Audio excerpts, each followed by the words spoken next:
அஸ்ஸலாமு அலைக்கும் வரஹ்மத்துல்லாஹி வபரகாத்துஹு. அபூதர்தார் ரலியல்லாஹு அன்ஹு அவர்கள் அறிவிக்கிறார்கள், நபி ஸல்லல்லாஹு அலைஹி வஸல்லம் அவர்கள் கூறுகிறார்கள், நரகவாசிகளுக்கு பசி ஏற்படுத்தப்படும். அந்த பசியின் காரணத்தினால் நரகவாசிகள் கதறுவார்கள், எனக்கு பசிக்கிறது, எனக்கு உணவு தாருங்கள் என்று. அப்பொழுது அவர்களுக்கு முட்செடிகளை உணவுகளாக கொடுக்கப்படும். அந்த முட்செடிகளை உணவுகளாக கொடுத்ததற்கு பிறகும் அவர்களுக்கு பசி அடங்காது, கதறுவார்கள், எனக்கு உணவு தாருங்கள், எனக்கு பசிக்கிறது என்று. அப்பொழுது விக்கிக் கொள்ளக்கூடிய உணவுகளை கொடுக்கப்படும். அப்பொழுது அந்த நரகவாசி உணர்வார், இந்த உலகத்திலே விக்கிக் கொண்டால் தண்ணீர் பருகினோம் என்று.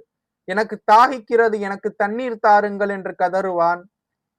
அப்பொழுது தண்ணீர் எடுத்து வரப்படும். அந்த தண்ணீர் கொதிக்கக்கூடிய சுடு தண்ணீராக இருக்கும். முகத்திற்கு பக்கத்தில் எடுத்த உந்தவுடன் முகம் கருகிவிடும், பொசுக்கிவிடும். அவ்வளவு சூடானதாக, கொதிக்கக்கூடியதாக அந்த தண்ணீர் இருக்கும். அவர்கள் கதறுவார்கள், நரகத்தின் காவலாளரே, இறைவனிடத்தில் எனக்காக பிரார்த்தியுங்கள். அதற்கு அந்த காவலர் கேட்பார், உங்கள் தூதர் உமக்கு நல்லுபதேசம் செய்யவில்லையா?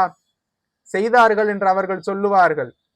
அதற்கு நரகத்தின் காவலாளர்கள், உன்னுடைய இறைவனிடத்தில் நீயே பிரார்த்தித்துக் கொள் என்று சொல்லிவிடுவார்கள்.